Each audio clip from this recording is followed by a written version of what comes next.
Bonjour, aujourd'hui une vidéo peut-être un petit peu originale, sinon un petit peu improvisée, sur un petit peu une attitude générale du créateur dans sa phase de développement. Je l'ai dit dans une autre vidéo, effectivement, écrire un script, c'est aussi réécrire sans cesse, corriger, adapter, revenir, réfléchir. C'est effectivement énormément de travail. En même temps, il y a une attitude qui est vraiment à éviter quand on développe un projet, c'est de se mettre la tête dans le guidon. La tête dans le guidon parce que il faut toujours quand même arriver à prendre assez de distance avec le projet pour le regarder de l'extérieur et effectivement pouvoir corriger des erreurs grossières qu'on ne voit pas forcément quand on se consacre uniquement à une tâche et avec une deadline absolument improbable. C'est ok d'être hyper créatif. Je dis ça parce que y a des auteurs qui, je crois, ont un peu honte de travailler sur plein de projets à la fois. Moi, je pense que c'est tout à fait ok. Si c'est votre caractère, si c'est votre énergie, il n'y a aucun problème là-dessus. Vous pouvez développer des tas de projets à la fois et même des tas de projets différents.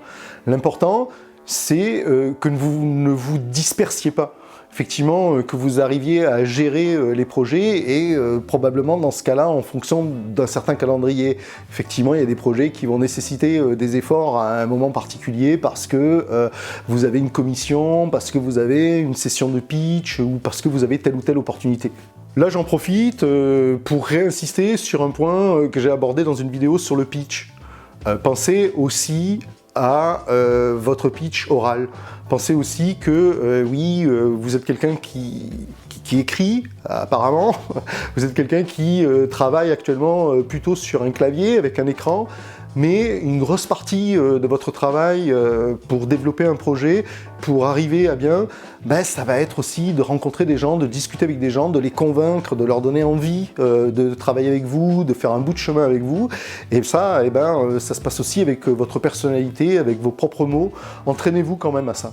Alors, il y a la page blanche. Je ne sais pas si c'est une phobie, si c'est une légende ou si c'est systématique, mais oui, c'est vrai, il y a des moments où on n'a pas forcément envie d'écrire, des moments aussi où on n'arrive plus à écrire, soit qu'on soit soi-même dans une impasse, qu'on soit à bout d'imagination ou à bout de force.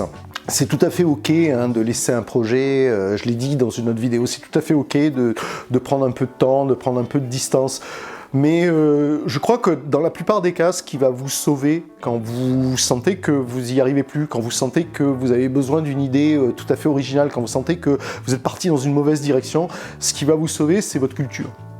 Et donc voilà, n'oubliez pas que écrire un script, c'est aussi parce que vous avez lu des livres, parce que vous avez vu des films, parce que vous avez vu des séries, vous avez vu des web-séries, vous avez vu des spectacles, parce que vous êtes curieux de tout aussi, que vous trouverez des solutions et que vous aurez aussi cette capacité à savoir changer d'avis, savoir changer de point de vue au moment où il le faudra. Une autre chose absolument importante à dire, c'est de prendre du plaisir. Le plaisir d'écrire, c'est extrêmement important. Et vous devez aller le chercher aussi, ce plaisir, parce que je sais que dans des vidéos, j'ai insisté sur le fait que c'est difficile, qu'on s'expose à la critique, que c'est un long parcours, que c'est une aventure, etc.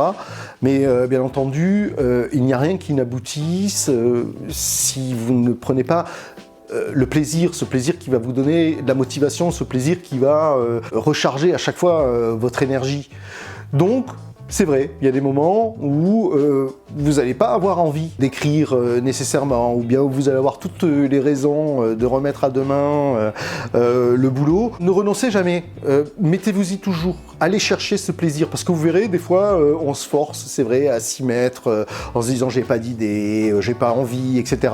Et puis, voilà, quand on est un scénariste, quand on est quelqu'un qui raconte des histoires, en fait, très rapidement, on le retrouve, ce plaisir. On se retrouve soi-même dans cette situation, profession de conteur qu'on adore, et ça aussi c'est un vrai moteur. Donc n'ayez pas peur, il y a toujours un petit peu ce sentiment de blocage des fois, et qu'on utilise pas mal pour flemmarder ou faire autre chose, et quand on passe outre, retrouver le plaisir, voilà, c'est super important. Personnellement, si j'avais un truc à dire à une jeune personne qui se lance là-dedans, je dirais ne laisse jamais quelqu'un te dire « les gens ne veulent pas entendre cette histoire ». Parce que ça, c'est quelque chose qu'on entend souvent. Et souvent, vous allez avoir des gens qui vont vous dire « non mais cette histoire, en fait, les gens, ça ne l'intéresse pas ». Ou « cette histoire, les gens ne veulent pas l'entendre ». Ça, ne laissez jamais personne vous dire ça. Toutes les histoires se valent, c'est la façon dont on les raconte, bien entendu, ce sont les personnages qu'on met dedans, c'est la technique qu'on y met, le savoir-faire et aussi tout l'amour qu'on met dans les histoires. Mais ne laissez jamais personne vous dire ce que le public attend de vous. Ça, c'est hors de question. Le public, ce qu'il attend de vous, c'est le meilleur de vous-même. Un point, c'est tout. Et quelle que soit l'histoire que vous racontez, si vous donnez le meilleur de vous-même, le public, il sera avec vous.